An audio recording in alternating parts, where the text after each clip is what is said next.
जय हिंद साथियों, आप सभी का स्वागत है आपके अपनी यूट्यूब प्लेटफॉर्म विद्यालयपुर में। मैं आपकी दोस्त आज आपके लिए लेकर आई हूँ तोमर वंश। आज हम जो आपकी हिस्ट्री में पढ़ने वाले हैं हमारा तोमर वंश। आज हम तोमर वंश के जितने भी हमारे क्वेश्चंस रहेंगे सबके बारे में देखेंगे। आज की क्लास में आपका तोमर वंश पूरा कंप्लीट हो जाएगा। अभी जो हमारे राजपूत वंशों की जो हमने आपको बताया था, तब स्टार्टिंग में राजपूत वंश की हमने जो क्लास स्टार्ट करी थी, है ना, उसमें मैंने ये बताया था आपको कि आपकी गंगा नदी और नर्मदा नदी के बीच में 32 राजवंशों के जो राजपूत राजवंश आए थे उनके बारे में देख रहे हैं, जिसमें से हमने परमार, आपका फिर चालुक्य, ये सारे वंश हमने बहुत मतलब कम से कम 5 वंश को कंप्लीट कर लिया है ना। आज जो मैं पढ़ा रही हूँ, कलचुरी भी हमारा कंप्लीट हो चुका है ना। आज जो हम देख रहे हैं तो वो है हमारा तोमर वंश, जिसमें से चंदेल, है ना, परमार वंश, ये सारे कंप्लीट हो चुके हैं। कलचुरी वंश कंप्लीट हो चुका है हमारा, है ना। ये सारे इतने सारे वंश जो हैं हमने सब कंप्लीट कर लिए हैं। अब जो चल रहा है हमारा चलने वाला है तोमर वंश। आज हम तोमर वंश के जितने भी हमारे क्वेश्चंस रहेंगे सबको कंप्लीट करते हुए चलेंगे। आप भी पूरे क्लास को देख सकते हैं, लास्ट तक बने रहिएगा। आज जो हमारे टॉप क्वेश्चंस रहेंगे वो पूरे बेस्ड रहेंगे तोमर वंश पर। हम स्टार्टिंग से लेके तोमर वंश का एंडिंग तक जो मध्य प्रदेश से रिलेटिव जो भी उसमें क्वेश्चंस फैक्ट्स बन सकते हैं वो हम सब इस क्लास में आपके लिए लेकर आऊँगी, है ना। तो आप पूरी क्लास ज़रूर देखिएगा, एंड तक क्लास देखते हुए चलेगा, है ना। अब मैं नए स्टूडेंट हैं उनको थोड़ी सी इन्फॉर्मेशन दे देती हूँ। देखिए, हमारी अभी जो क्लास चल रही है वो पीएससी के साथ साथ अन्य जो आपके एमपी में होने वाले जिनमें हिस्ट्री आती है उनकी क्लासेस मैं आपके लिए रोज़ लेकर आती हूँ, है ना। और आपकी जो क्लासेस चल रही हैं इस समय वो आपकी आज तोमर वंश की क्लास है। अभी तक आपने पुरानी क्लासेस नहीं देखी तो उन्हें ज़रूर देख लें, क्योंकि उनमें बहुत सारा आपका जो बेसिक हम बोल सकते हैं ना, जो भी आपके डाउट्स होंगे वो सारे क्लियर होते हुए चलेंगे। साथ में मैंने, है ना, पूरा टॉपिक वाइज लेकर आती हूँ, डेली क्लासेस लेके आती हूँ। जैसे हमने स्टार्टिंग से प्रागैतिहासिक पाषाण काल कंप्लीट करा, फिर इसके बाद हमने, है ना, ताम्र पाषाण काल जो मध्य प्रदेश से रिलेटिव जो भी रहा है उसको कंप्लीट करा। फिर इसके बाद हमने मध्य प्रदेश में जो हमारे आने वाले थे, जिसे हम बोल सकते हैं मौर्य काल, फिर मौर्य उत्तर काल, वैदिक काल, उत्तर वैदिक काल, फिर, है ना, मौर्य उत्तर काल पड़ा। फिर इसके बाद जो भी हमारे भारत पर जो भी आक्रमण हुए यूनानी वगैरह, है ना, और जो वंश स्थापित हुए जिनके कुछ अंश हमें कहाँ मिलते हैं, मध्य प्रदेश में देखने को मिलते हैं, ये सारे हमने हमारी क्लास में कंप्लीट करा। देखिए, ये आपकी पीएससी की जो आपकी सेकेंड यूनिट है उसके जो राजवंश वाली क्लास है उससे रिलेटेड उसके क्वेश्चंस मैं डेली लेकर आ रही हूँ। साथ में आपके असिस्टेंट प्रोफेसर्स वगैरह की जो जॉब्स मतलब जो निकलती है, वैकेंसी निकलती है, उनमें भी क्या हिस्ट्री आती है। और जो आपका एमपीपीएससी का फर्स्ट जो पेपर होता है, मतलब फर्स्ट वाला, वो सेम आपके जो अदर एग्ज़ाम पीएससी कंडक्ट कराती है उनमें भी यही आपका मेन रहता है।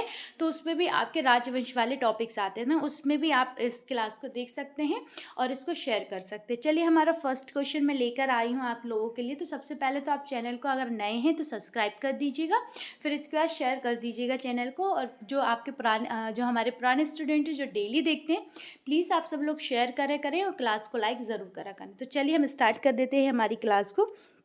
आज हम क्या देखने वाले हैं, आज हम आपका तोमर वंश कंप्लीट करने वाले हैं। आज की क्लास में हम पूरा तोमर वंश कंप्लीट कर लेंगे, है ना। और आपको जो भी इंपॉर्टेंट क्वेश्चंस इसमें बनने वाले हैं आप लोगों के लिए, मैं वो सब बनाकर लाई हूँ। जो भी लगता है कि हाँ ये पूछने जाने के लायक क्वेश्चंस हैं, मतलब आपके एग्जाम में आ सकते हैं, ऐसे क्वेश्चंस मैं उनमें से छाँट के आपके लिए फैक्ट्स बना कर लाती हूँ।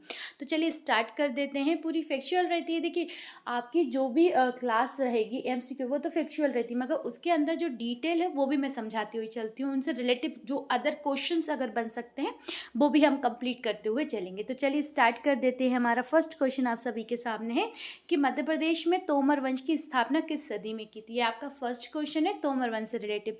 तो सबसे पहले हम ये तो जान लें कि मध्य प्रदेश में तोमर वंश कब स्थापित हुआ, है ना। तो वो आपको बताना है, आंसर देना है। आप भी कमेंट बॉक्स में आंसर देते हुए चलेंगे, है ना। ये नहीं कि कोई आंसर नहीं करे, सब लोग आंसर करते हुए चलिएगा और साथ साथ में आंसर देते हुए भी चलना है आप लोगों को। तो चलिए स्टार्ट कर देते हैं। 17वीं सदी, 16वीं सदी, 15वीं सदी या 14वीं सदी। तो इसका राइट आंसर आप लोग क्या लगाने वाले हैं कि मध्य प्रदेश में आपके तोमर वंश की स्थापना किस सदी में हुई थी। तो ये आपको आंसर देना है। तो ये मैंने आपका टाइमर भी ऑन कर दिया है, तो टाइम के साथ साथ आंसर देते हुए चलिएगा। 30 सेकेंड का जो मैं आपको टाइम देती हूँ उस टाइम के अंतर्गत आपको हमें क्या देना है, आंसर देना लेना। तो जल्दी से आप आंसर करते हुए चलिएगा, साथ में अपने दोस्तों के साथ शेयर कर दीजिएगा, जो भी और लोग साथ में आपके स्टडी करते हैं, जिनको इस क्लास के बारे में नहीं पता है, उन लोगों के साथ भी शेयर करते हुए चलिएगा। आपके लिए जो क्वेश्चन देखिए, आपको तो मैं इतने अच्छे क्वेश्चंस लेकर आती हूँ आप लोगों के लिए, आपके एग्ज़ाम के ओरिएंटेड होते हैं, एग्ज़ाम में आ सकते हैं, ऐसे क्वेश्चंस बनाकर लेके आती हूँ ताकि आपकी बहुत अच्छी जो तैयारी है, प्रिपरेशन है, वो बहुत अच्छी तरीके से चलती रहे। तो चलिए, आपका टाइम भी ख़त्म हो गया है और मैं इसका आंसर दे रही हूँ। तो इसका जो राइट आंसर आ जाएगा आप लोगों के पास, वो आ जाएगा 14वीं सदी। कौन सा आंसर आ जाएगा आपका? 14वीं। Option D is right. Option D number का जो है वो राइट आंसर है कि तोमर वंश की जो मध्य प्रदेश में हम बोल सकते हैं स्थापना का अगर हम बोलें तो ये कब हुई थी? आपकी 14वीं सदी में हुई थी ना। प्रारंभ में कहाँ पर हुई थी? ग्वालियर में हुई थी। कहाँ पर की गई थी इसकी? तो ग्वालियर, तो याद रखते हुए चलिएगा, ग्वालियर, है ना। तो आपको ये ग्वालियर याद रखते हुए चलना है कि ग्वालियर में स्थापना हुई थी सबसे पहले आपकी तोमर वंश की, है ना, याद रखना। तोमर वंश में जो आपके आते हैं, जैसे ये कौन सा तोमर वंश है? जो मानसिंह तोमर वाला, जो आप मानसिंह को तो बहुत फेमस है, मानसिंह तोमर मृगनयनी वाला, तो ये वही तोमर वंश है जिसे हम अभी पढ़ रहे हैं। तो चलिए आगे चलते हैं। वैसे इनका जो हम स्टार्टिंग थोड़ा मैं आपको बताना चाहूँगी, तो इसकी स्थापना हुई तो 14वीं सदी में ही स्टार्ट हुआ था, मगर इसकी स्थापना जो है वो 1388 से लेके ये वंश कब तक चला था? तो 1388 से लेके 1526 तक। कब तक? 1526 तक ये वंश पूरी तरीके से स्थापित रहा था। इस वंश की मतलब लास्ट जो देखा जाएगा, इस वंश की हमें जो साक्ष्य मिलते हैं इस वंश के बारे में, प्रतापी शासकों के बारे में, वो 1526 लास्ट मिलते हैं ना। तो ये आप याद रखते हुए चलिए, 1526 लास्ट मिलते हैं हमको। इसके बाद, है ना, 1888 में इस वंश की स्थापना की गई थी ना, ये भी आप देख सकते हैं। अब इस वंश की वजह से जो आगे मैं और क्वेश्चंस इसके लेकर आई हूँ साथ साथ में, तो हम वो भी देख सकते हैं कि ये वंश जो रहा है, हम बोल सकते हैं इसकी बहुत हमने इसके बारे में सुना है, मतलब एक हम बोल सकते हैं प्रतापी शासकों का ये वंश रहा है, ये भी आपको याद रखना है। इसलिए नेक्स्ट क्वेश्चन है जो हमारा कि तोमर वंश का मूल स्थान क्या था। ये क्वेश्चन एक बार आ चुका है, ये भी आप याद रखिएगा, शायद आगे भी आपके हो सके ये क्वेश्चन आपको मिल जाए इस तरीके का कि विदिशा, उज्जैन, मुरैना या ग्वालियर। तो इस वंश का आपको बताना है मूल स्थान क्या है तोमर वंश का। तो ये मैंने आपको टाइम दे दिया है, अब इस टाइम के साथ आप आंसर करते हुए चलना है आपको, है ना। 30 सेकेंड का जो आपके पास समय है। विदिशा, उज्जैन, मुरैना या ग्वालियर, इस वंश के आपको बताना है मूल स्थान कहाँ का है इस वंश का, है ना। मूल स्थान पूछा गया है आपसे, तो मूल स्थान आपको बताना है इस वंश का मूल स्थान क्या है। देखिए, इस वंश की तो मैंने बता ही दी थी आपको, कब तक चला है ये वंश, है ना। मूल स्थान आपसे पूछा गया है। वैसे मूल स्थान जो इसका बताया गया है वो ऐसा बताया गया है। क्या बताया गया है? ऐसा। अब ऐसा इनमें से किस स्थान पर पड़ता है ये आपको बताना है, तो मैं बता देती हूँ आपको। तो ऐसा जो है वो मुरैना के अंतर्गत देखने को मिलेगा। कहाँ मिलेगा आपको? मुरैना। कहाँ पर? ऐसा। ऐसा एक गाँव है ना। मुरैना में एक ऐसा नामक एक गांव है, वहाँ से इस वंश की स्थापना, मतलब ये वंश स्थापित होना स्टार्ट हुआ था। ये मतलब सबसे पहले जो आपको मुरैना, जो ग्वालियर वाला आपको देखा ही, भिंड मुरैना ऊपर ग्वालियर, तो ये लगे हुए ही हैं, है ना। और फिर ये आके बस जरूर आपके, हम बोल सकते हैं कहाँ पर बस गए थे? ग्वालियर में आकर बस गए थे। मगर इनने अपनी पहले वंश की जो नींव स्टार्टिंग हुई थी इस राजवंश की, तो वो कहाँ से हुई थी? आपकी मुरैना के ऐसा स्थान से हुई थी। ये हमें याद रखते हुए चलना है। चलिए नेक्स्ट क्वेश्चन की ओर चलते हैं। हमारा जो 3rd नंबर का क्वेश्चन है कि तोमर वंश को अन्य किस नाम से भी जाना जाता है। अब तोमर वंश को अन्य किस नाम से जाना जाएगा? ग्वालियर के तोमर, मुरैना के तोमर, उज्जैन के तोमर, या इनमें से कोई नहीं। तो आप क्या बताएंगे आंसर इसका? लीजिए, मैं आपको उसका टाइम भी दे देती हूँ। ये मैंने आपको टाइम भी दे दिया है। अब आपके 30 सेकेंड है आपके पास, इसके अंतर्गत आपको आंसर देते हुए चलना है कि आपके जो तोमर वंश है, इसे अन्य किस अन्य नाम से भी जाना जाता है, ऐसा आपसे पूछा गया है। तो साथ साथ में आंसर देते हुए चलिएगा कि तोमर वंश को अन्य किस नाम से भी जाना जाता है।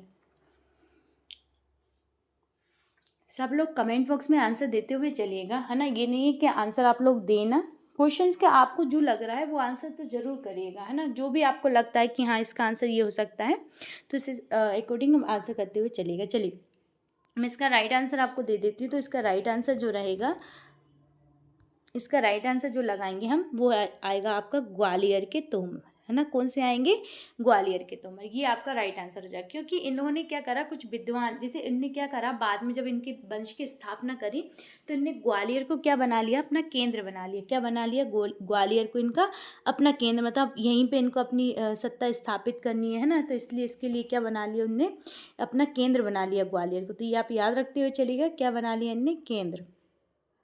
अब केंद्र बना लिया ग्वालियर को, है ना, और इसलिए फिर इनको क्या कहने लगे, ग्वालियर के तोमर, है ना। कुछ विद्वान साहित्यकारों द्वारा ऐसा बोला गया है, ये आप याद रखिएगा। चलिए नेक्स्ट क्वेश्चन की ओर चलते हैं। 4th नंबर का जो हमारा क्वेश्चन रहेगा, निम्न में से किसके अनुसार देव बर्मन ग्वालियर के तोमर राज्य के संस्थापक थे। इनमें से एक हमको जैसे आपको खड़ग राय की वंशावली के अनुसार ऐसा बोला गया है, कालिदास के ग्रंथ में ऐसा लिखा गया है, आईने अकबरी में ऐसा लिखा गया है, या मंसूर अभिलेख में ऐसा लिखा गया है। इनमें से किसके अनुसार हमें ये पता चला है कि देव बर्मन जो थे वो ग्वालियर के तोमर जो राज है उसकी स्थापना करी थी, किसने, देव बर्मन ने, ऐसा पूछा गया है। इनमें से आपको किस में लगता है कि किस में इनके बारे में बताया गया होगा, ये आप याद रखते हुए चलिएगा। चलिए 1 मिनट रुकिएगा।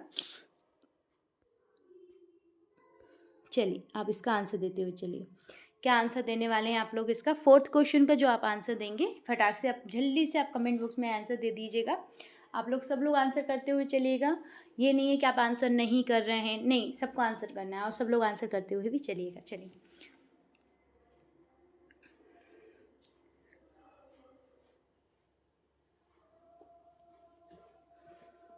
खड़ग राय की वंशावली में पता चला है हमें, कि कालिदास के ग्रंथ से पता चला है, आईने अकबरी से पता चला है, या मंसूर के शिलालेख से, कहाँ से पता चला है बताना है। तो इसका राइट आंसर जो हम लगाएंगे वो आपका ए आंसर सही हो जाएगा, खड़ग राय की वंशावली से। खड़ग राय की वंशावली से क्या पता चला है कि महाराज जो देव बर्मन थे, इनने क्या करा, ग्वालियर में तोमर वंश की स्थापना करी। ये जो आपका दिया गया है, ग्वालियर में तोमर वंश की स्थापना करी है, ये हमें खड़ग राय की वंशावली से, एक कोई व्यक्ति रहे हैं, है ना, उनने इस की स्थापना करवाई, और इस वंशावली में, और इनकी पूरी वंशावली मतलब स्टार्टिंग में तोमर वंश की जो पूरी डिटेल है ना, वो इस वंशावली में दे रखी है ना, ये आपको याद रखना है। चलिए आगे चलते हैं। नेक्स्ट क्वेश्चन जो हमारा रहेगा 5 नंबर का, कि ग्वालियर के तोमर वंश का वास्तविक संस्थापक कौन था। अभी हमने जो देखा था देव बर्मन जी को, है ना, देव बर्मन, कीर्ति सिंह, कल्याणमल और वीर सिंह, है ना। पहले आप इसका आंसर दीजिएगा, फिर मैं आपको समझाऊंगी इसके बाद, क्योंकि अगर मैं समझाऊंगी तो फिर आप आंसर नहीं कर पाएंगे। पहले आप आंसर दे दीजिएगा इसका।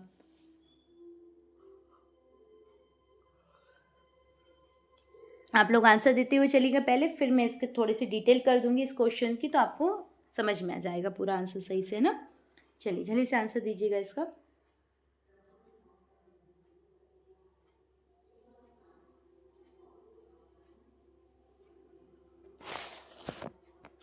चलिए आंसर दीजिएगा, आप आंसर क्या देने वाले हैं इसका। चलिए आपका टाइम भी खत्म हो गया है, लीजिए इसका आंसर है आपका वीर सिंह।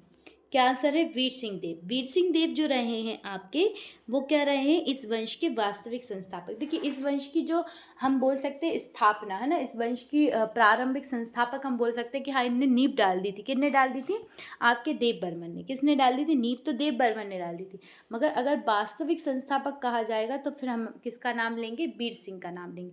अगर आपसे केवल संस्थापक पूछा जाए तो आप देव बर्मन लगा सकते हैं, और अगर देव बर्मन में ऑप्शन में नहीं है, तो अगर बाई चांस वीर सिंह आ रहे हैं आपके ऑप्शन में, तो आप ऑप्शन बी, आप डी ऑप्शन चूज कर सकते हैं।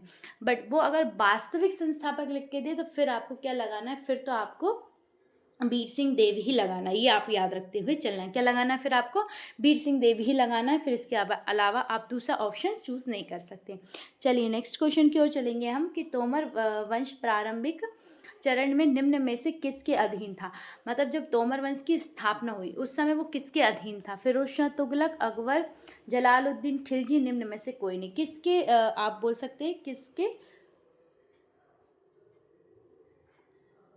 लीजिए मैंने इसका आपको ये टाइम भी दे दिया है, जल्दी से आप बताइएगा कि प्रारंभ में तोमर जो वंश रहा है वो किसके अधीन रहकर अपना शासन चला रहा था, ये पूछा गया है आपसे। आंसर दीजिएगा आप लोग इसका, सब लोग करिएगा आंसर, ऐसा नहीं कि आप आंसर ना करें, सब लोगों को आंसर करना है इसका।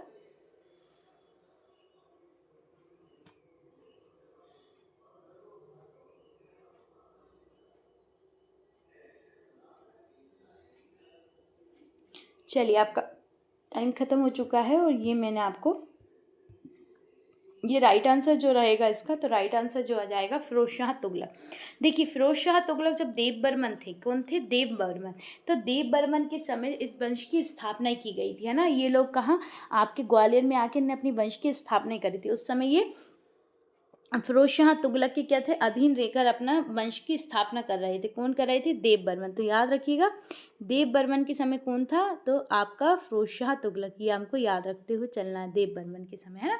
ये आप याद रखते हुए चलिए। चलिए नेक्स्ट क्वेश्चन की ओर चलते हैं। हमारे 7th नंबर का जो क्वेश्चन आप सभी के सामने आ रहा है कि वीर सिंह देव ने, है ना, तुगलक साम्राज्य से तोमर वंश को कब स्वतंत्र कर आपके वास्तविक संस्थापक के रूप में स्थापना की थी? जो वीर सिंह देव है उनने कब तोमर वंश से, जो मतलब हमारे तुगलक, सॉरी माफ़ कीजिएगा, फिरोज शाह तुगलक के अधीन था, तो उससे छुड़ाकर, किसने छुड़ाया था? वीर सिंह देव ने छुड़ाया था। तभी इनको वास्तविक संस्थापक कह रहे हैं। तो इन्हें कब छुड़ाया था? आपका 1394, 1395, 1397 या 1398। इसका आंसर क्या होगा? ये आपका मैंने टाइमर दे दिया है। पहले आप 30 सेकंड के अंदर जल्दी से इसका आंसर दीजिएगा, फिर मैं आंसर देती हूँ इसका, है ना। पहले क्या था? ये फिरोज शाह तुगलक के अधीन था, है ना। ये आपको याद रखना है। किसके समय था? देव बर्मन के समय। मगर वीर सिंह ने इनको पूर्ण फुल तरीके से आज़ाद करवा लिया था। ये भी हमें याद रखते हुए चलना है।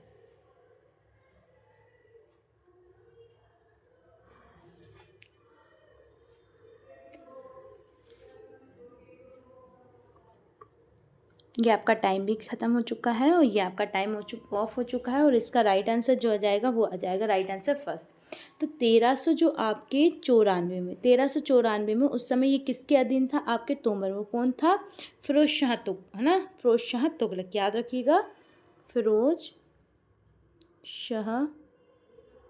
ये फिरोज शाह जो आपका तुगलक था, इसके अधीन क्या था? आपका तोमर साम्राज्य था।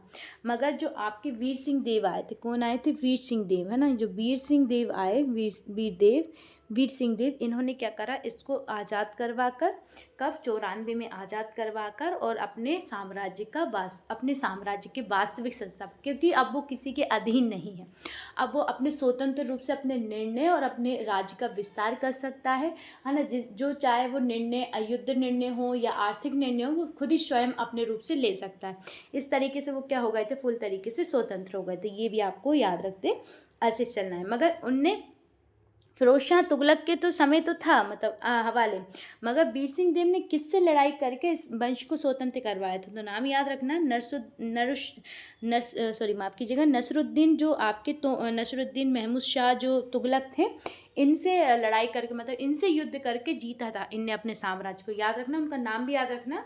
जो आपके तुगलक वंश के अंतिम क्या थे? आपके सुल्तान थे। किसके? तुगलक वंश के अंतिम सुल्तान कौन थे? नसरुद्दीन महमूद शाह जो आपके तुगलक थे, इनको हराया था। किसने हराया था? ये वीर सिंह देव जी ने हराकर, और 1994 में इनको पराजित करने के बाद इनने अपने वंश को स्वतंत्र करवा लिया था। ये अभी आपको अच्छे से याद रखते हुए चलना है। अब याद बताइएगा कि संगीत दर्पण नामक जो ग्रंथ किसके द्वारा रचित है? इनमें से किसने संगीत दर्पण नामक ग्रंथ की रचना की है?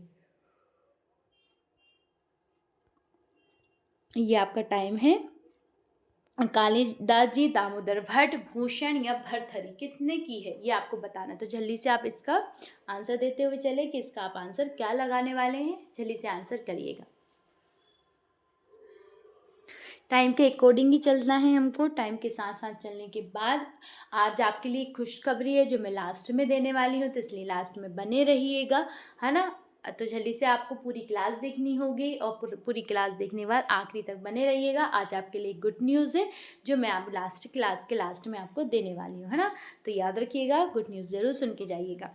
चलिए, ये रहा आपका, और इसका जो राइट आंसर आ जाएगा वो दामोदर भट्ट आ जाएगा। दामोदर भट्ट ने कौन सी आपके ग्रंथ लिखा है?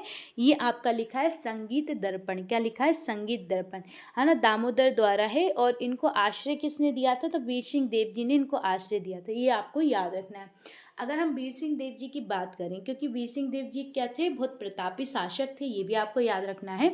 और इनने संस्कृत तथा आयुर्वेदिक का विद्वान भी थे। किसके? संस्कृत, और मतलब संस्कृत भी बहुत अच्छी आती थी, और आयुर्वेद के भी ज्ञाता थे। ये भी याद रखना वीर सिंह देव जी के बारे में। इनने वीर सिंह एक बुक लिखी है, उसका नाम क्या है? इनकी कुछ बुक है, मैं आपको उनका नाम बता देती हूँ, आप ध्यान से सुनते हुए चलिएगा। क्या है इनकी बुक का नाम? तो वीर सिंह, एक तो वलोकन है, क्या है, वीर सिंह अवलोकन, है ना, ये बुक का नाम है। एक दुर्गा भक्त तरंगिणी, कौन सी है? दुर्गा भक्त तरंगिणी। ये दो रचनाएं किसके द्वारा की गई हैं? वीर सिंह देव जी के द्वारा की गई थी। तो ये आप याद रखते हुए चलिएगा और साथ में इनकी डिटेल भी याद रखते हुए आपको चलना है ना, ये आपको याद रखना है। देखिए जो भी मैं आपका अलग से एक्स्ट्रा में बता रही हूँ तो उन्हें भी आप याद रखते हुए चलिएगा। अगर कोई आपको दिक्कत होती है तो आप मुझे कमेंट बॉक्स में कमेंट कर दीजिएगा, जो भी आपको लगता है।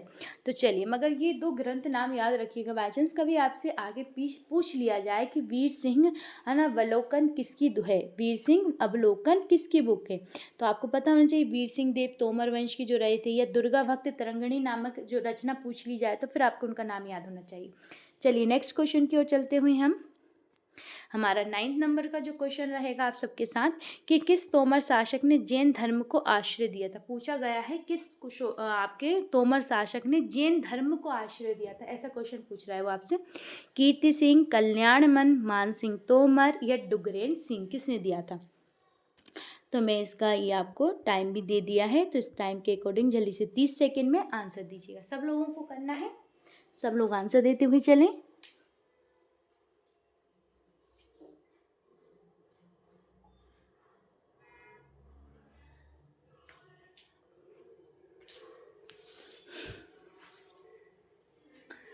आपको मैं वैसे भी समय कम ही देती हूँ, तो उस समय कम में आप जल्दी से आंसर लगा दिया करें, है ना। जल्दी से आपको आंसर देना है इसका, क्या आप आंसर लगा रहे हैं? सब लोग देते हुए चलिएगा।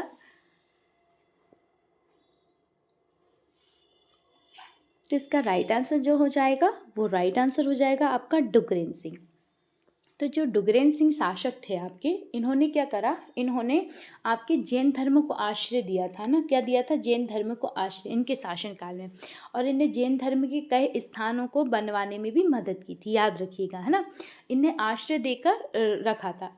और जो डुगरेन सिंह शासक, जो डुगरेन सिंह है, इनका याद रखना, इनके समय जो आपके मालवा के जो शासक होशंग शाह थे, उस समय उनका शासन चला, जब डुगरेन सिंह जी का शासन काल आया था, याद रखिएगा, उस समय होशंग शाह जो आपके होशंगाबाद नगरी की स्थापना करी थी, जिसका नाम वापस नर्मदापुरम कर दिया है, क्योंकि उस समय उनका उस जो गांव था उसका नाम नर्मदापुरम ही था।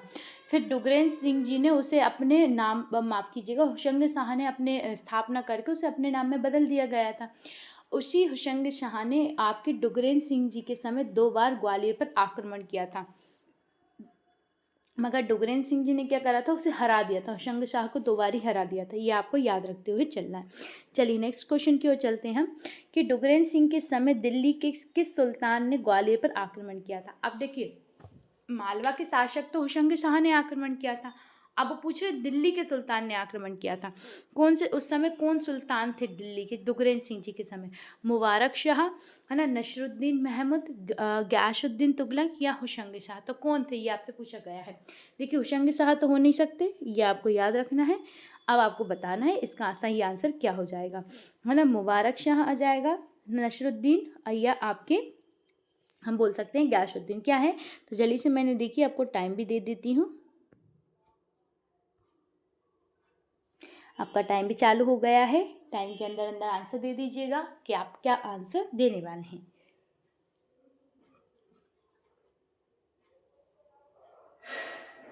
सब लोग आंसर करते हुए चलिएगा, है ना। देखिए आंसर करेंगे तो आपके लिए अच्छा रहेगा, ताकि आपको बहुत लंबे समय तक कोई चीज़ याद रहे।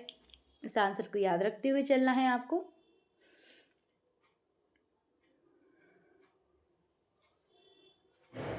चलिए, ये आपका टाइम भी ख़त्म हो चुका है। लीजिए, ये आपका टाइम ख़त्म हो चुका है और मैं इसका आंसर लगा देती हूँ, सुल्तान मुबारक शाह। उस समय दिल्ली के शासक कौन थे? सुल्तान मुबारक शाह थे, जिसे डुगरेन सिंह ने इनके आक्रमण को क्या कर दिया था? विफल कर दिया था। क्या कर दिया था? विफल कर दिया था, है ना। डुगरेन सिंह जी का जब आक्रमण हुआ तो जैसे उनने होशंग शाह के 2 बार आक्रमण को क्या कर दिया था? विफल कर दिया था डुगरेन सिंह जी ने, ऐसे ही इनके आक्रमण को भी क्या कर दिया था? उन्होंने विफल कर दिया था। ये आपको याद रखते हुए चलना। चलिए नेक्स्ट क्वेश्चन की ओर चलते हैं हम। हमारा जो नेक्स्ट क्वेश्चन रहेगा, चलिए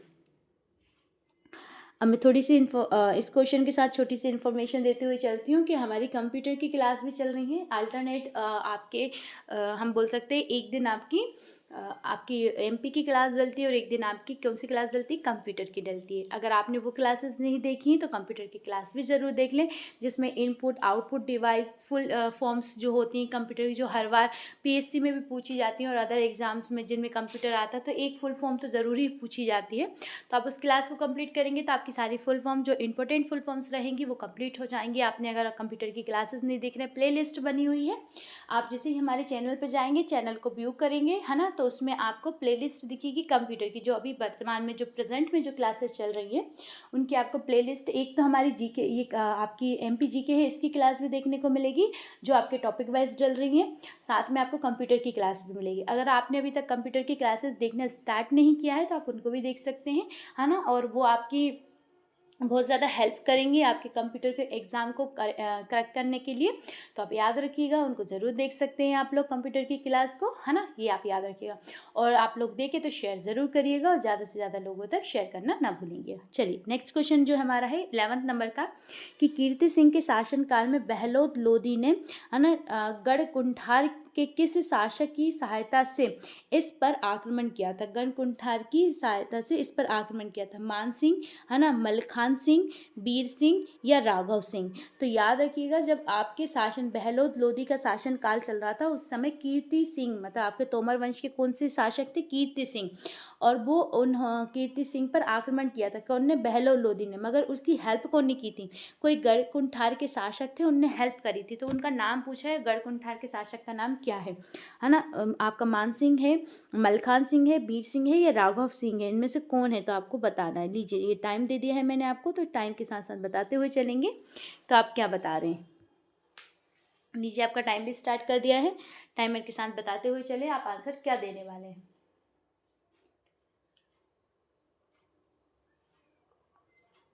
सब लोग आंसर करते हुए चलिएगा, कमेंट बॉक्स में आंसर जरूर दीजिएगा कि आपका आंसर सही क्या है।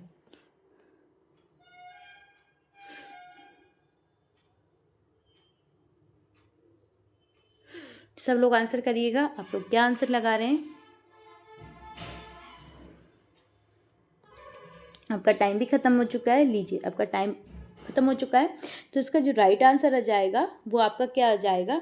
तो ये आ जाएगा मलखान सिंह। क्या आ जाएगा इसका राइट आंसर? मलखान सिंह। तो मलखान सिंह ने हेल्प करी थी बहलोद लोदी की, किसके ऊपर? तो आपके कीर्ति सिंह पर आक्रमण करने के लिए, है ना। किसने करी थी? मलखान सिंह ने हेल्प करी थी, ये आपको याद रखना है ना। डुगरेन सिंह के जो ये डुगरेन सिंह के उत्तराधिकारी थे कौन? आपके कीर्ति सिंह, ये आपको याद रखते हुए चलना है। चलिए नेक्स्ट क्वेश्चन की ओर चलेंगे, कि कीर्ति सिंह ने सोनगिरी पर किन मंदिरों का निर्माण करवाया था? देखिए, कीर्ति सिंह द्वारा किन मंदिरों का निर्माण करवाया गया था? बौद्ध मंदिर, जैन मंदिर, वैष्णो मंदिर या शिव मंदिर? किन का निर्माण करवाया गया था?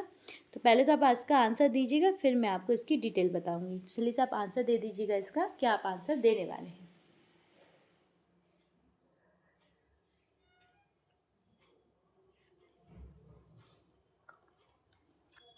सब लोग आंसर करिएगा, है ना, ये नहीं कि कोई आंसर नहीं करता है, सब लोग करते हुए चलिएगा आंसर इसके।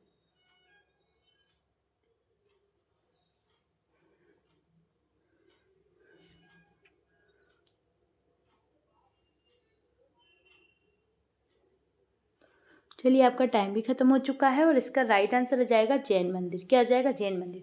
तो कीर्ति सिंह जी ने एक जैन मंदिर, जो सोनगिरी के जैन मंदिर है, जो पूछे जाते हैं कि सोनगिरी के जैन मंदिर कहाँ पर है, आपसे पूछा जाता है ना, दतिया के आसपास स्थित है, दतिया में स्थित है सोनगिरी के मंदिर, है ना, ये आपको याद रखना है। दतिया अभी वर्तमान में कहाँ पर है? दतिया जिले के अंतर्गत आती है, ये आपको याद रखते हुए चलना है। और सोनगिरी के जैन मंदिरों का निर्माण किसके द्वारा करवाया गया था? कीर्ति सिंह द्वारा करवाया गया था। अगर आपसे पूछा जाए कि जैन धर्म को किस तोमर शासक ने आश्रय दिया था, आश्रय अगर पूछे तो डुगरेन सिंह जी का नाम लगाना, जो हमने लास्ट क्वेश्चन में पढ़ा था। मगर अगर पूछे सोनगिरी के जैन मंदिरों का निर्माण किसके द्वारा करवाया गया था, तो फिर आप लगा सकते हैं कीर्ति सिंह। ये आपको याद रखते हुए चलना है ना, ये हमें इतना याद रखते हुए चलना है। अब जो कीर्ति सिंह थे ना, इनने हुसैन शाह जो सरकी हैं उनको भी पराजित कर दिया था। किसको? हुसैन शाह जो सरकी है उनको भी पराजित करके इनने हिंदू सूत्राण की उपाधि ली थी। कौन सी उपाधि ली थी? हिंदू सूत्राण की उपाधि ली थी। ये भी आपको याद करना है, तो मैं इसका लिख देती हूँ। तो इनकी एक उपाधि है, कौन सी? हिंदू आपके सूत्राण है ना, ये याद रखना। हिंदू सूत्राणन की उपाधि है इनकी। ये किसकी उपाधि है? कीर्ति सिंह जी की उपाधि। किसकी उपाधि है? याद रखना है, ये आपके कीर्ति सिंह जी की उपाधि है। ये भी आपको अच्छे से याद रखते हुए चलना है। आनंद का नाम मत भूलिएगा, इनकी उपाधि है ये। कभी आपसे पूछ लिया जाए ऐसी उपाधियों के बारे में जिनके बारे में आपने नहीं पढ़ा है, तो उन उपाधियों का नाम भी अच्छे से याद रखते हुए चलना है। चलिए नेक्स्ट क्वेश्चन की ओर चलते हैं। 13वें क्वेश्चन है जो हमारा, कि निम्न में से किस तोमर शासक द्वारा, है ना, सुमेल चित्त, है ना, नामक ग्रंथ की रचना की थी? कौन सी? सुमेल चित्त नामक ग्रंथ। तो सुमेल चित्त नामक ग्रंथ किसके द्वारा लिखित है, ये आपसे पूछा गया। कौन सा? सुमेल चित्त नामक ग्रंथ।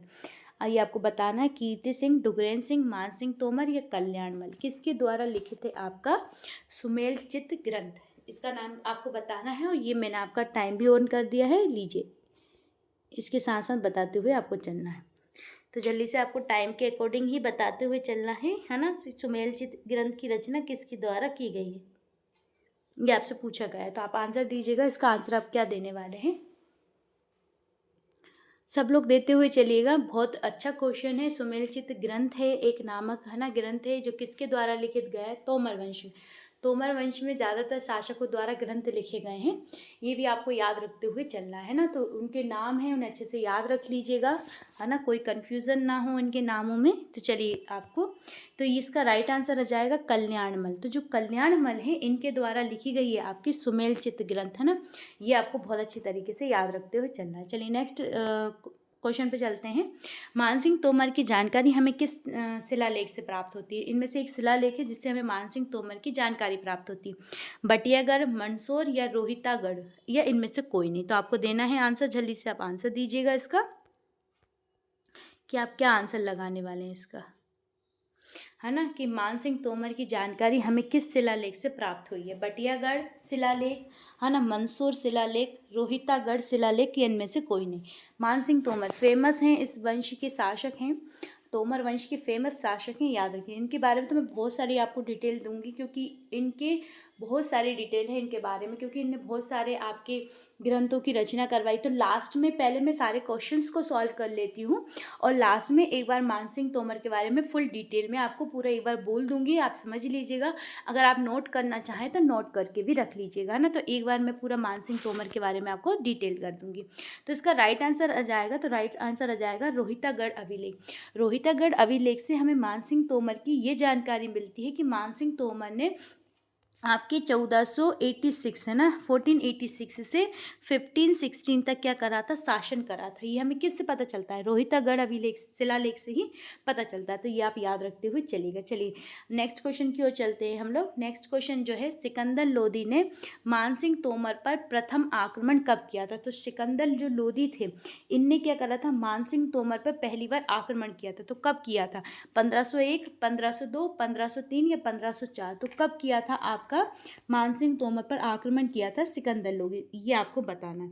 तो लीजिए, ये आपका टाइम भी दे दिया गया है, इस टाइम के साथ साथ आंसर देते हुए चलना है आपको। चलिए अब आंसर दीजिए सब लोग, क्या आंसर देंगे इसका, जल्दी से आंसर दीजिएगा। कमेंट बॉक्स में सब लोग आंसर करते हुए भी चलना है आप लोगों को, ये नहीं कि आप आंसर नहीं करें, तो सबको आंसर करते हुए भी चलना है ना। फिर लास्ट में एक बार आपको मैं थोड़ा सा तोमर वंश में जो आपके शासक हैं मानसिंह तोमर, इनकी थोड़ा सा बड़ा है इनके बारे में, तो पूरा डिटेल में आपको बताते हुए चल सकती हूँ, है ना। लास्ट में आपको 5 मिनट की टाइम लेकर आपको इनके पूरी डिटेल आपको बता दूँगी, तो आपको उनके बारे में सब पूरी जानकारी मिल जाएगी। सारे जो फैक्चुअल फैक्ट्स हैं वो एक बार में मैं आपको पूरा दे दूँगी। तो चलिए, आपका टाइम भी ख़त्म हो चुका है, और इसका जो राइट आंसर हम लगाएंगे, तो इसका राइट आंसर जो लगने वाला है वो है आपका 501। तो 501 ईस्वी ने सिकंदर लोदी ने पहली बार मानसिंह तोमर पर क्या कर दिया था? आक्रमण। पहली बार मतलब इनने कई बार और करे, और पुनः कब करा था? तो पुनः आपका 1505 में पुनः एक बार फिर आक्रमण कर दिया। पहली बार आक्रमण जो करा था उसमें मानसिंह ने क्या करा? आपके जो सिकंदर लोदी है उनको बहुत सारा धन दे दिया। धन देने के साथ अपना जो पुत्र है विक्रमादित्य, उनको भी कहाँ पे? सिकंदर लोदी के दरबार में भेज दिया गया था, या है ना। इतने सारे काम करने के बाद क्या करा? इनको मान गए आपके सिकंदर लोधी और उनने क्षमा कर दिया। मगर फिर इनकी जब मृत्यु हुई है ना, माफ़ कीजिएगा, फिर बाद में 1505 में फिर पुनः आक्रमण करा और पुनः आक्रमण में क्या हो गई थी, फिर मान सिंह की क्या हो गई थी, पराजय हो गई थी। याद रखते हुए चलना। फिर मान सिंह तोमर की क्या हो गई थी, पराजय हो गई थी, ये हमें याद रखना। तो 1501 में पहली बार आक्रमण किया, 1505 में पुनः आक्रमण करा और पुनः आक्रमण जब करा तो उसमें ये पराजित हो गए। मगर पहली बार में पराजित हो जाते, मगर उस समय उन्हें धन और उनके पुत्र को वहाँ भेज दिया, उनके दरबार में भेज दिया। फिर इसे संधि हो गई और संधि के तहत वो युद्ध टल गया था। ये आपको याद रखना है। नेक्स्ट क्वेश्चन की ओर चलते हैं हम लोग। गुजरी महल, मान महंत, सहस्त्रबाहु मंदिर का निर्माण किसके द्वारा करवाया गया था, सॉरी माफ़ कीजिएगा, ये कहाँ पे अवस्थित है, ऐसा पूछा गया है आपसे। गुजरी महल, मान मंदिर और आपका सहस्त्रबाहु मंदिर, निम्न में से अभी अपन उज्जैन, मंदसौर, ग्वालियर, सतना, कहाँ पे इस मंदिर को देखने को मिलेंगे ये मंदिर हमें, है ना, ये आपसे पूछा गया। तो आंसर दीजिएगा आप सब लोग। क्या आंसर देने वाले हैं आप लोग? आंसर देते हुए सबको चलना है, सब लोग आंसर करिएगा।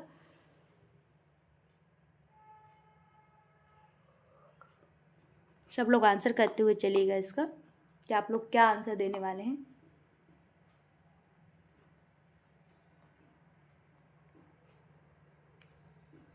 आंसर सबको देना है, कि आप लोग आंसर ना दें, आंसर दीजिएगा। फिर मैं आपकी इसकी डिटेल बताती हूँ आप लोगों को, थोड़ा सा इसके बारे में आपको इन्फॉर्मेशन दे दूँगी। चलिए, टाइम भी ख़त्म हो चुका है आपका, तो याद रखिएगा इसका राइट आंसर जो हो जाएगा वो आ जाएगा आपका ग्वालियर। तो ग्वालियर में आपको गुजरी महल, मान मंदिर और सहस्त्रबाहु मंदिर देखने को मिलेगा, है ना। कहाँ पे मिलेगा ये आपको? तो ये आपको ग्वालियर में देखने को मिलेंगे, है ना। और इनका निर्माण किसके द्वारा करवाया गया था? तो मान सिंह द्वारा ही इनका निर्माण करवाया। किसको? मान सिंह द्वारा। तो ये आपको याद रखना है ना, इनका निर्माण भी मान सिंह द्वारा ही करवाया गया था। ये हमें अच्छे से याद रखते हुए चलना है। और ग्वालियर में है वर्तमान में, ये भी आप याद रखिएगा, है ना। चलिए, मान मंदिर ग्वालियर के महल के अंदर भी है ये, है ना, याद, ये भी आपको याद रखते हुए चलना है। चलिए, अब राजा मान सिंह द्वारा रचित मान कौतूहल निम्न में से ग्रंथ है। तो याद रखना, मान कौतूहल का जो संबंध है इनमें से किससे? संगीत ग्रंथ से है, नाट्य ग्रंथ से है, साहित्य ग्रंथ से है या काव्य ग्रंथ से? तो इनमें से कौन सा ग्रंथ है, ऐसा पूछा गया है आपसे। तो चलिए, ये आपको आंसर देना है इसका। आंसर दीजिएगा। क्या आंसर देंगे आप लोग? कि आपका मान कौतूहल का संबंध निम्न में से किससे है? आपका संगीत ग्रंथ से है, नाट्य ग्रंथ से है, किससे? आपसे पूछा गया है, आंसर देते हुए चलना है। आपके टाइमिंग जो है उसके अंतर्गत आपको आंसर देते हुए चलना है। आपकी ये जो मान कौतूहल है ये लिखी मान सिंह तोमर में है, याद रखना है ना। ये आपको इसके बारे में आपको थोड़ी सी इन्फॉर्मेशन दे दूँगी, जल्दी से आप याद रखिएगा, ताकि इससे रिलेटिव अदर कोई क्वेश्चन बने तो आप उनको भी बहुत अच्छे तरीके से सॉल्व कर पाएँ।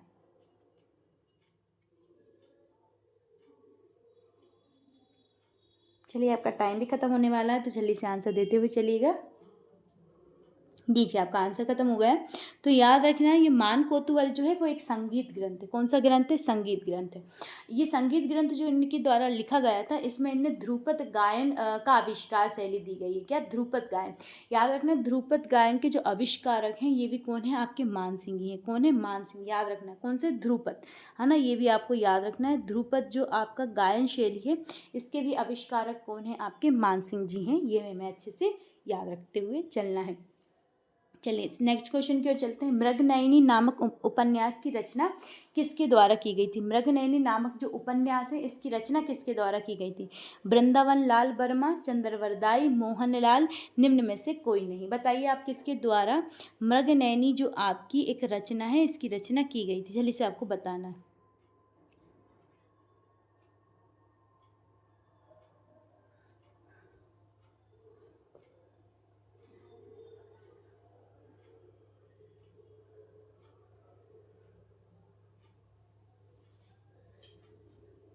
जल्दी से, आपका टाइम जा रहा है, जल्दी से हमें ऑप्शंस को सॉल्व करना है, जल्दी जल्दी आंसर लगाते हुए सबको चलना है।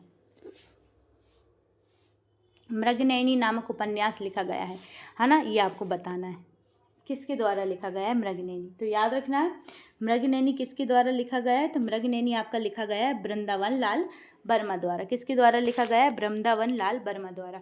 मृगनयनी कौन थी? तो ये मान सिंह तोमर की वाइफ थी। याद रखना, इनके प्रेम प्रसंग की गाथाएं हम अगर देखें तो याद रखना इनके बारे में बहुत सारी हमें आपको देखने को मिलेगी। अगर आप इनके बारे में सर्च करेंगे तो मृगनयनी और मान सिंह जी के बारे में, ये गुजरी रानी थी, है ना। याद रखना, ये गुजरी रानी थी, इसलिए इन्हीं के लिए बनवाया गया था गुजरी महल।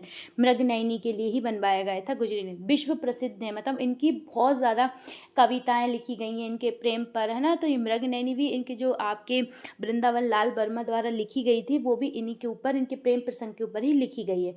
ये इनकी वाइफ थी। और जो बिरजू बावरा थे, है ना, याद रखना, बेजू बावरा, है ना, जो आपके हम बोल सकते हैं आपने क्या बोलते हैं उससे, संगीत सम्राट जो रहे हैं हमारे, तो आपके जो अकबर के दरबार में थे संगीत सम्राट जो रहे हैं हमारे, उन्हीं के साथ इन्होंने क्या करा था, साथ साथ में इन लोगों ने पढ़ाई करी थी, है ना, संगीत सीखा था। मगर जब अगर हम उनका बोलना बताया जाए तो ये अकबर के दरबार में जब इन लोगों की संगीत की प्रतियोगिता हुई थी, इसमें बिरजू बावरा जीते थे। इन्हें बावरा क्यों कहा जाता है, क्योंकि इनकी जो प्रेमिका थी वो इनसे बिछड़ गई थी, तो उन्हीं के याद में ये हम बोल सकते हैं तानसेन जो थे, इन दोनों के बीच में क्या हुई थी, आपकी प्रतिस्पर्धा हुई थी, तो जिसमें अकबर के दरबार में ये जीते, ऐसे सुना जाता है ना। मगर इनका बाबरा जो पंथ था वो इनकी जो प्रेमिका थी, है ना, उन्हीं की याद में, और जो इनसे बिछड़ गई थी, इसलिए उनकी याद में ही ये क्या कविताएं लिखते थे, बिछड़ाव वाली कविताएं जो होती हैं वो ये लिखते थे, है ना। और तो इसलिए इनको बाबरा कहने लगे, उनकी याद करते थे, फुल टाइम उनको याद करते रहते थे, इसलिए लोग इन्हें पागल और बाबरा कहा करते थे। तो याद रखना, बिरजू बाबरा किसके दरबार में थे, तो मान सिंह जी के दरबार में थे। ये भी हमें अच्छे से याद रखते हुए चलना है। चलिए नेक्स्ट क्वेश्चन की ओर चलते हैं। तो आपके वृंदावन लाल वर्मा द्वारा लिखी गई है मृगनयनी उपन्यास। मृगनयनी एक क्या है, उपन्यास, ये भी आपको याद रखते हुए चलना है ना। चलिए नेक्स्ट क्वेश्चन की ओर चलते हैं।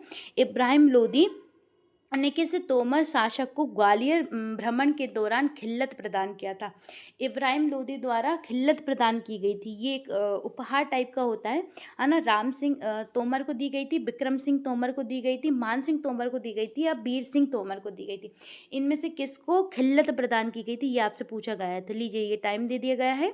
इसका 19 नंबर के क्वेश्चन का आंसर देते हुए चलेगा कि आप क्या आंसर देने वाले। तो खिल्लत किसको दी गई थी, इब्राहिम लोदी द्वारा दी गई थी खिल्लत। ये भी हमें याद रखते हुए चलना है। चलिए जल्दी से इस क्वेश्चन को सॉल्व करते हुए चलते हैं।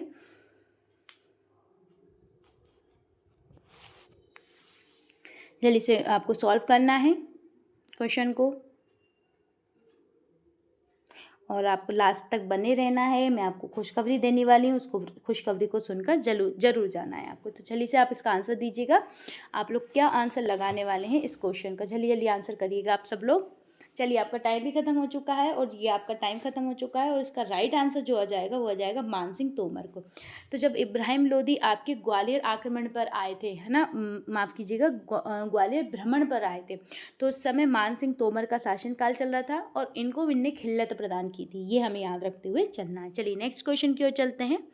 नेक्स्ट क्वेश्चन रहेगा आपका, इब्राहिम लोदी किस वर्ष ग्वालियर के किले पर जीत कर लोदी वंश के अधीन कर लिया था। इब्राहिम लोदी ने क्या करा, ग्वालियर को जीता, और ग्वालियर जो साम्राज्य है उसको सब किसके हवाले अपने अधीन कर लिया था, यानी लोदी वंश के अधीन कर लिया था। ये आपसे पूछा गया था। ये आपको कब किया गया था, 1516, 1517, 1518 या 1519 ईस्वी में कब कर लिया था। ग्वालियर जो आपका किला है इसे मुगल उसमें मिला लिया था, लोदी वंश में मिला लिया था। ये आपसे पूछा गया है। तो लीजिए ये आपका टाइमर हो जाएगा, और इस टाइम के साथ साथ आंसर हमारा कंप्लीट करना है हमको। करिएगा आप लोग क्या आंसर देंगे इसका। आंसर सबको देते हुए चलना है, आंसर सब कीजिएगा। लास्ट में थोड़ा सा मैं आपको मान सिंह तोमर की पूरी डिटेल भी दे दूंगी, तो आपको उनके जो इम्पोर्टेंट फैक्ट्स हैं वो भी आप याद रख लीजिएगा, है ना, ताकि आपको बहुत अच्छी तरीके से याद हो जाए। और इसका आंसर जल्दी से कमेंट बॉक्स में कमेंट करिएगा क्या आंसर है आप लोगों का। आंसर देते हुए हमें सबके आंसर देते हुए चलना है।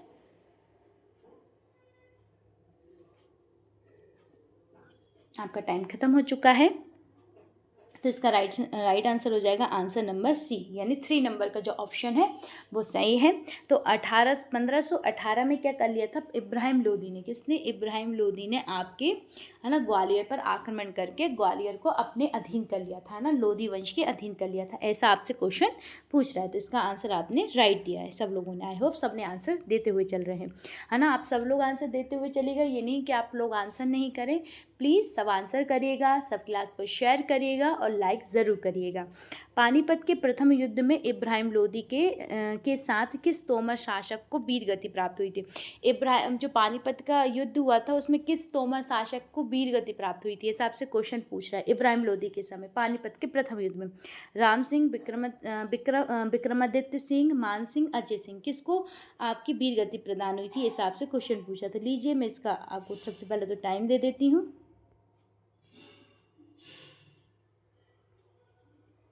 इसका आंसर देते हुए चलेगा। क्या आंसर है आपका कि पानीपत के प्रथम युद्ध में कौन वीर गति को प्राप्त हुआ था, ऐसा पूछा जा रहा है आपसे, तो इसका आंसर दीजिएगा।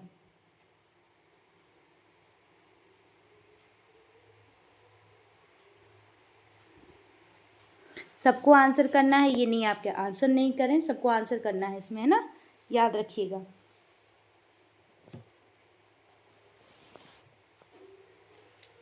आंसर करिएगा सब लोग। तो पानीपत का प्रथम युद्ध कब हुआ था ये भी आपको बताना है। तो पानीपत का प्रथम युद्ध जो हुआ था आपका, ये आपका हुआ था 1226 में। कब हुआ था? 1226 में पानीपत का प्रथम युद्ध हुआ था, जिसमें राइट आंसर हो जाएगा विक्रमजीत, है ना। विक्रमजीत जो थे आपके मान सिंह तोमर के उत्तराधिकारी, यानी मान सिंह तोमर के पुत्र थे।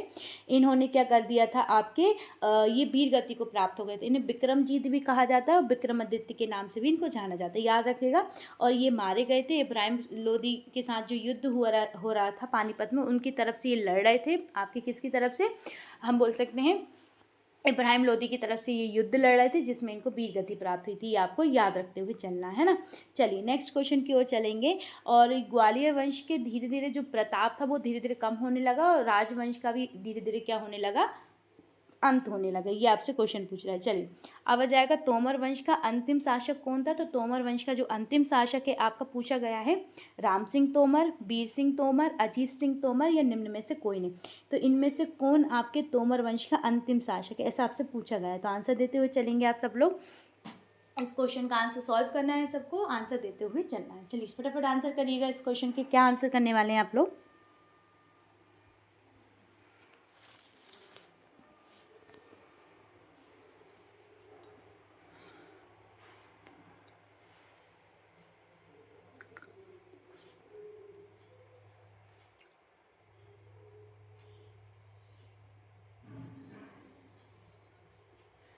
चलिए आपका टाइम भी खत्म हो चुका है, जल्दी से आप लोगों ने आंसर दे दिया होगा। तो इसका राइट आंसर हो जाएगा आपका राम सिंह तोमर। तो राम सिंह तोमर जो थे ये इस वंश के आपके अंतिम शासक थे। ये ना इस तरीके से जो तोमर वंशों ने 125 वर्षों तक किस पर शासन किया था? आपके ग्वालियर पर शासन किया था। याद रखना तोमर वंशों का जो समय काल चला है वो 125 वर्ष समथिंग इनका समय काल चला है, और 125 वर्ष तक इनने शासन किया था। मैं इसके बारे में थोड़ी सी डिटेल दे रही हूँ आपको राम सिंह के बारे में। इनके लिए थोड़े से ध्यान से सुनिएगा आप लोग। देखिए इनने क्या, राम सिंह जी जब अंतिम शासक थे, मतलब इनकी मृत्यु हो गई, तो जो आपका शासन सारा साम्राज्य किसके अधीन आ गया था? तो जो आपके तोमर जो हम बोल सकते हैं जागीरदार जो होते हैं, तोमर वंश के जो जागीरदार होते हैं, इनके अधीन आ गया था। उस समय इंग्लैंड, मतलब हम बोल सकते हैं अंग्रेज़ों का शासन स्टार्ट हो गया था। जब अंग्रेज़ों का शासन स्टार्ट हुआ आपके मध्य प्रदेश भारत वाले एरिया में, तो इनके पास एक कोहिनूर हीरा था। कौन के पास? जागीरदार। तो इनने कोहिनूर हीरा किसको दे दिया? आपके इंग्लैंड के जो अभी वर्तमान में जो, माफ़ कीजिएगा मैंने अंग्रेज बोल दिया, उस समय मुग़ल शासन चल रहा था। क्या चल रहा था? मुग़ल शासन काल चल रहा था, है ना, मुग़लों का शासन चल रहा था भारत पर। तो इन्होंने क्या करा, उनके पास कोहिनूर हीरा था, हम बोल सकते हैं तोमर वंश के पास।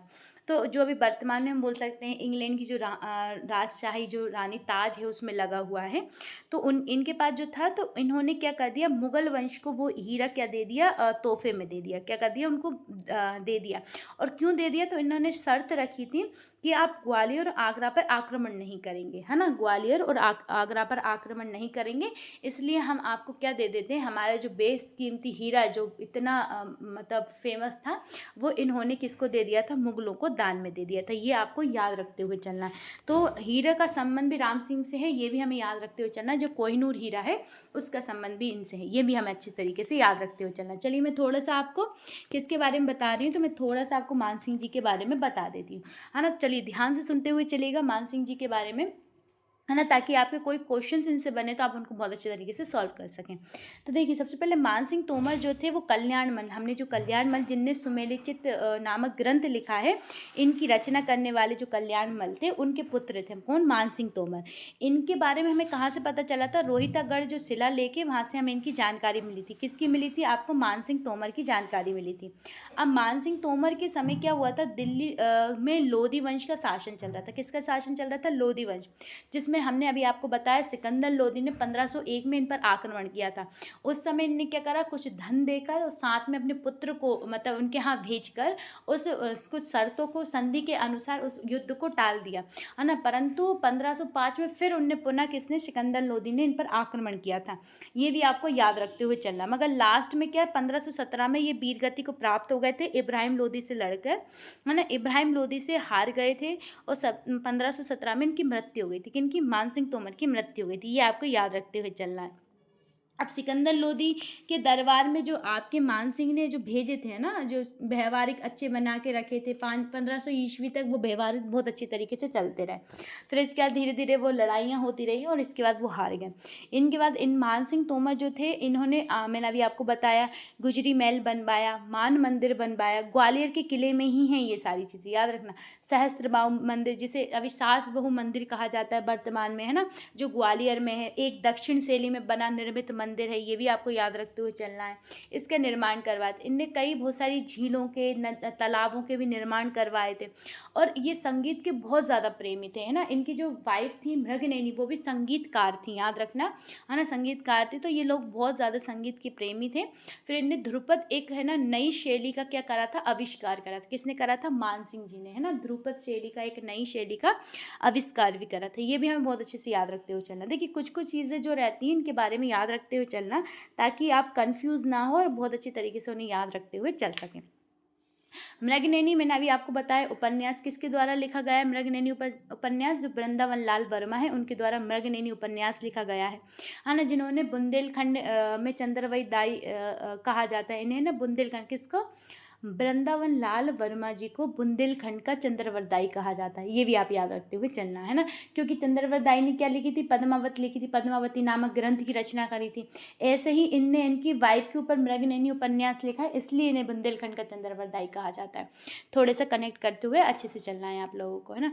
फिर इब्राहिम लोधी के बाद इनने ग्वालियर भ्रमण पे आए तो इन्हें खिल्लत प्रदान की थी इब्राहिम लोधी ने। ये भी आपको अच्छे से याद रखते हुए चलना है। तो जो कुछ फैक्ट्स जो थे, जो मुझे आपको बताना था किसके बारे में, तो ये हमें आपको बताना था आपके मान सिंह तोमर जी के बारे में, तो जो मैंने आपको पूरी डिटेल में दे दी है। अब आपको याद रखना है। हाँ, अब मैं आपको थोड़ा सा ये बता देती हूँ हमारी जो क्लासेस चलती हैं आपकी।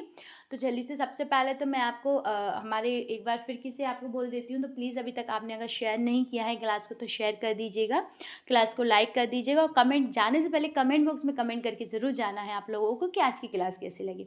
अब मैं आपको खुशखबरी बता देती हूँ आपकी, जो आप अभी तक इंतज़ार कर रहे थे इसका खुशखबरी का, कि खुशखबरी क्या थी जो मैं बताने वाली हूँ। तो अभी जो MP टेट की जो एग्ज़ाम वर्ग 3 के जो आपके नोटिफिकेशन आ गया है, अब मंडे से आपके लिए उसकी भी क्लास मिलने लगेगी। तो आप अगर MP टेट में आप तैयारी कर रहे हैं, डालना चाहते हैं, आप फॉर्म्स आप फिल कर रहे हैं, तो उसकी आप वैकेंसी में अप्लाई कर रहे हैं, तो आप लोग हमारी क्लास ज़रूर देखिएगा, है ना। तो आपको जल्दी ही हमारी क्लासेस मंडे ट्यूसडे से स्टार्ट हो जाएंगी हमारी क्लासेस MP टेट के लिए। उनकी भी मैं आपको इन्फॉर्मेशन दे दूँगी, तो मैं आपको खुशखबरी देने वाली हूँ। तो जल्दी से हमारे चैनल पे भी आपको MP टेट की क्लासेस देखने को मिलेंगी, है ना। तो उसके लिए आप ज़रूर शेयर करिएगा, ज़्यादा से ज़्यादा लोगों तक पहुँचाने की कोशिश करिएगा, उसके बारे में सबको बताने की कोशिश करिएगा कि आपकी MP टेट की क्लास भी स्टार्ट होने वाली है ना। तो आपके लिए बहुत मतलब बिग सरप्राइज़ था, तो हम लोग लेकर आने वाले थे, तो हमने कि आज की क्लास में आपको बताऊं कि आप लोगों तक बता सकते हैं।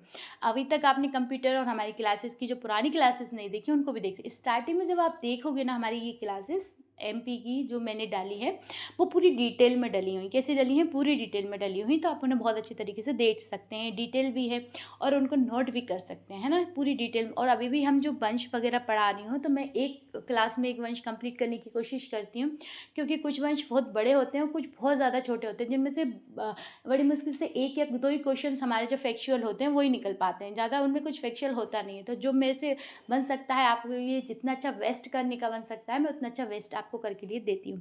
तो प्लीज़ आपको आज की क्लास कैसी लगी एक बार कमेंट बॉक्स में जाते हुए कमेंट ज़रूर करिएगा, है ना। और आज का कंटेंट कैसा लगा ये ज़रूर बताइएगा कि आज कैसा लगा आपको कंटेंट, और प्लीज़ शेयर कर दीजिएगा। आप लोग शेयर नहीं करते हैं तो प्लीज़ सब लोग ज़्यादा से ज़्यादा शेयर करते हुए चलिएगा क्लास को, ताकि सब लोगों के पास हमारी जो क्लास है वो पहुँच सके। तो आप सभी का बहुत बहुत धन्यवाद इतनी अच्छी क्लास के लिए, लास्ट तक रुके रहने के लिए। और आपका जो सरप्राइज़ है आपको जल्द ही मिलने वाला, आपके जो मैं आपके लोगों के लिए लेकर आई हूँ वो जल्दी आपके लिए आपकी क्लास में मिल जाएगा। तो इसलिए आप लोगों ने अगर फिल करे हैं फॉर्म तो ज़रूर हमारी क्लास को देखिएगा, ज़्यादा से ज़्यादा लोगों तक शेयर करिएगा। आज के लिए बस इतना ही, फिर मिलते हैं आप लोगों के साथ।